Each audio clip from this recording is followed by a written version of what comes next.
What do you love to do? What are you good at? Can you make money doing it? And the fourth one is the tricky one. What's the difference that you want to make? Two fundamental questions every time you pick a problem. Number one, can I make any money doing it? And number two, am I going to have any fun doing it? Just try it. Try everything you can think of and see what happens and see if you enjoy it. Hey, Steve. Welcome again. Welcome again. Thank you very much. Pleasure. And, today's topic is going to be Ikigai. Last week when we did our first podcast, we touched upon Ikigai a little bit.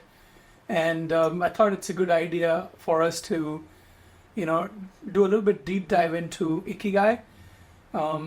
Specifically, I would be interested to know, and I'm sure the audience will also be interested to know, what is Ikigai? Why should you find your own Ikigai? And what does it take, to follow your passion and things like that? So, Yee. Tall order. Well, first of all, I'm not really sure if we're pronouncing the word right. It's a Japanese term, and it's spelled Ikigai.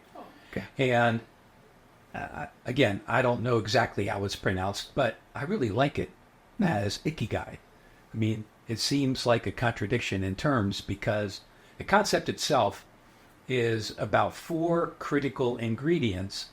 And if you're familiar with a thing called a Venn diagram, yes, which is simply a handful of circles on a piece of paper and how they intersect.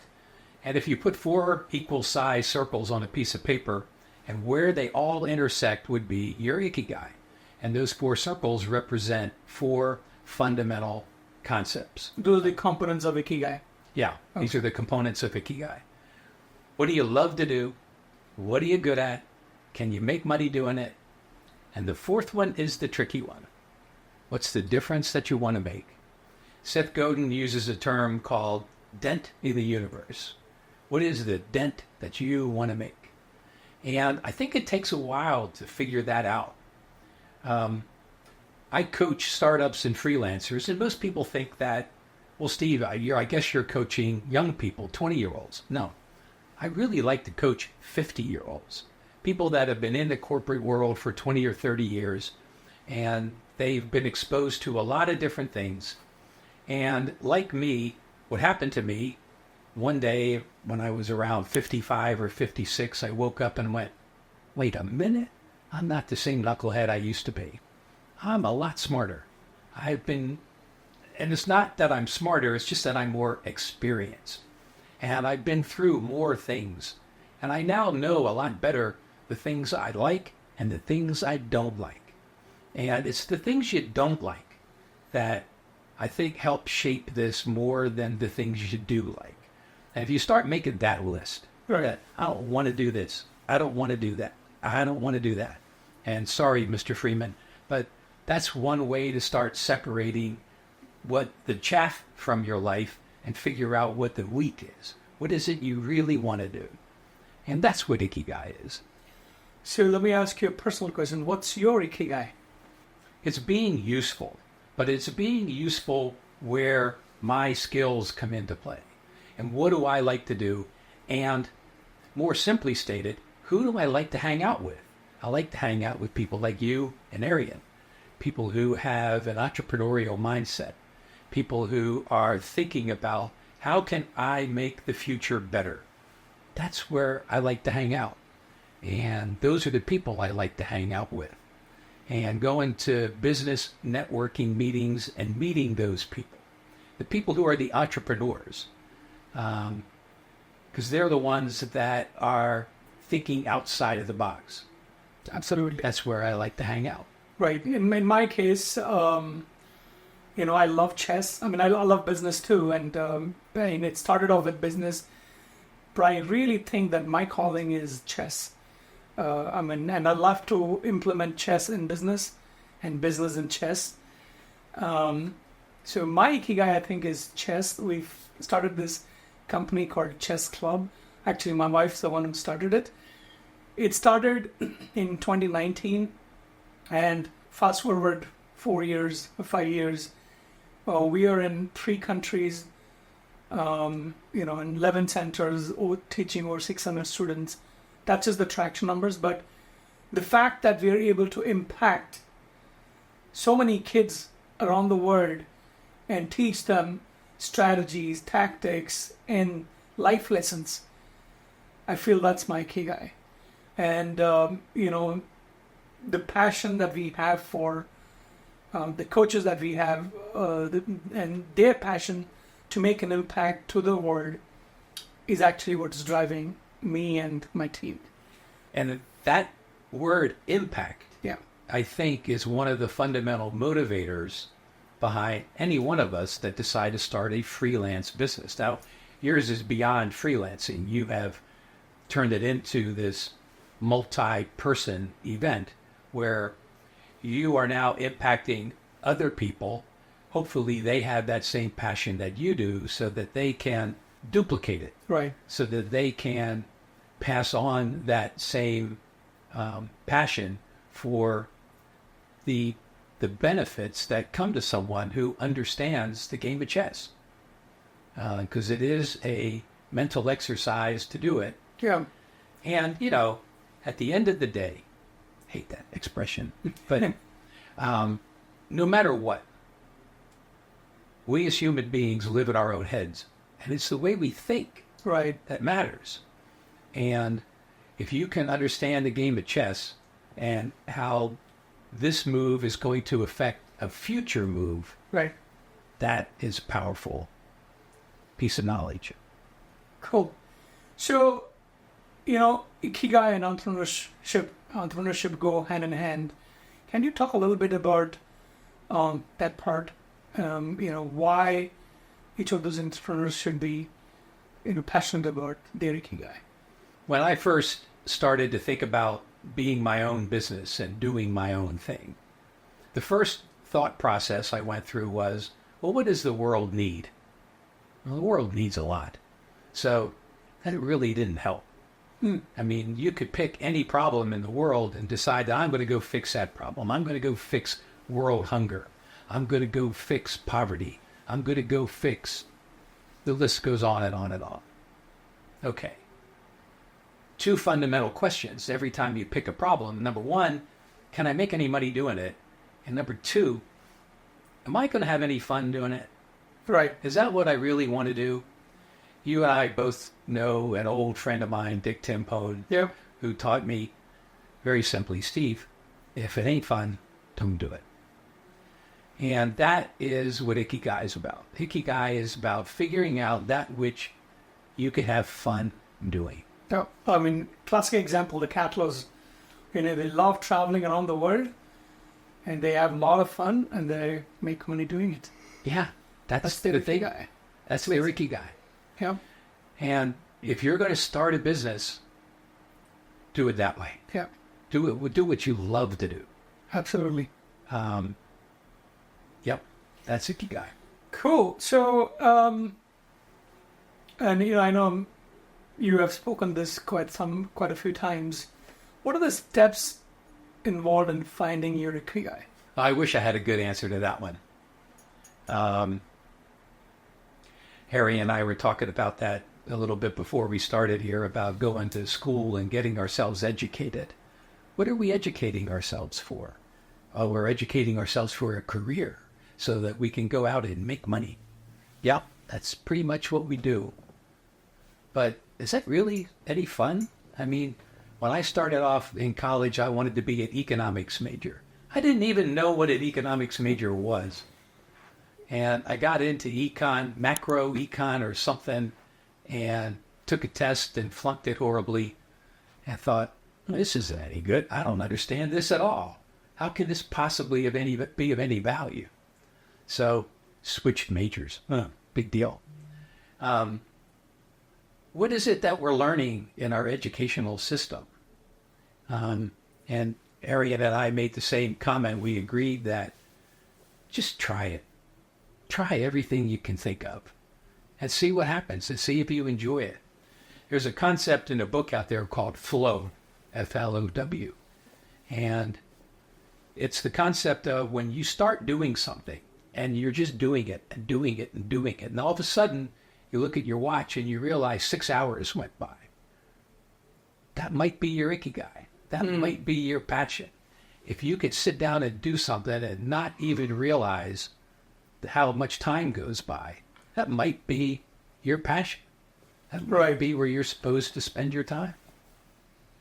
Interesting. What are some of the challenges that as small business owners would face trying to find their Ikigai, and what are some of the misconceptions? I'm going to suggest that the first challenge is the way that we think and the way that a new business starter thinks. And we focus first on what does the market really want? And we think about the market. Oh my gosh, is there a market out there for what I'm doing? And what does the market really want? How am I going to get there? What should I charge? Blah, blah, blah. And that's what we think about. And it's not what we should be thinking about. We should be thinking about ourselves first. And we used this analogy last time we spoke about the oxygen masks that come Right. down from it during the airplane ride. Put your own oxygen mask on first. Whatever business you decide to go into, it's going to need fuel. Some way, somehow. You're going to have to be rewarded for the work that you do. Whether that reward is monetary or whether that reward is in the results that you deliver. But something's got to fuel you to keep going. And preferably it's both. You're pleased and delighted with the outcomes that you provide your clients. And at the same time, you've got enough money to be able to have breakfast. And lunch. And lunch. Very good. What kind of mindset you need to be changing or you need to be adapt, in finding your Ikigai and proceeding with it? This is an interesting answer, I think, because the key to your Ikigai is selfishness. It's you doing what you want to do. Another book and another author that I like is Ayn Rand. Yeah. And she's written The Fountainhead and Atlas Shrugged. But she's also written a book called Selfishness. And her premise behind that is if we all do what we're intended to do, the world's a better place. And, okay, well, what am I intended to do? What am I supposed to do? Why am I here? That's what we got to figure out. And I don't think we have to rush into that. I mean, the sooner we could figure it out, the better, I believe. And I certainly encourage people to change your mind. If you are going down this path and all of a sudden something happens and you start going off on a different path, I think that's fine too. As long as it's still within your own selfish demeanor. This is what I need in order for me to be happy and fruitful and productive in my day-to-day events. I mean, how do we do that? How do we decide what we're going to do today? Right. I mean, you came up with this idea to do these podcasts. Really? What were you thinking about? Whoops. How do we do that? How do we make these decisions about what we're going to do every day? What's the point? It's kind of purpose-driven. So, especially when we get out from underneath a corporate hierarchy where they put us in a cubicle and they expect us to do that particular function. Okay, I get that. But once you get out of that, now it's up to you. absolutely. You have to define your own cubicle. Find your own purpose Yeah. and what kind of impact are you going to create. How do you see Ikigai being applicable in the modern world? Because, on social media, there's so much of information, and you talk about it all the time. There's so much of information, there's like too much of information, right? And how do you find your own purpose in that crowd and try to find, your Ikigai? I think Ikigai becomes a filter for all of that noise. I think you start to figure out these are the filters that I want to be able to apply to all of this content. And I think this is connected to Ikigai. I know it's connected to me. And that is to be able to simplify. And to be able to focus on what I want to focus on. I have a pretty wide top of the funnel in terms of what comes into my inbox, but I wade through it all the time. And if there's something there that gets my attention, I'll look at it for a little while. And if it's of value, according to my definitions, Right. I might spend a little bit more time with it. But I'm pretty selective about that. And I think Ikigai has helped me do that, to be able to wade through the noise and try to keep my conversations and my thought processes focused on the things I enjoy and the difference that I want to make, the value that I want to deliver to my friends and clients. Right. So, you coach a lot of businesses, small businesses and startups and freelancers. There are a lot of people out there listening to this. Many of them would be small business owners and freelancers. What advice would you give them to be able to find their own Ikigai? Well, first of all, there's a significant difference between a freelancer and an employer. Right. And you become an employer. Yeah, in one side, yes. And there's a difference. When you think about the way we run our businesses, it is kind of like a funnel. But when you're the freelancer, you are at the bottom of the funnel. You're trying to get people to come down to where you are. Or you can start finding the people that you want to connect with. So it's the bottom of the funnel where we freelancers focus. And so our freelance business, or even a small business, still begins with the same focus. And that is, who do I really want to help? And if I can figure that out, now this is where I start with all of my clients. Let's write the testimonial. With the end in mind. Yeah. What's the testimonial going to look like? And we may not get it right the first time we write it up, but that's where it starts. When you start thinking about, well, this is who my ideal client is. This is why they hired me. This is the problem that they had, or this is the result they wanted. This is the work that we did. This is the result that we got. And this is what I now have that I didn't have before. So in the case of a testimonial, what we're looking at is, this is where they were before. This is the after. Right. And if you can start to put that on paper, that's a great starting point. Right.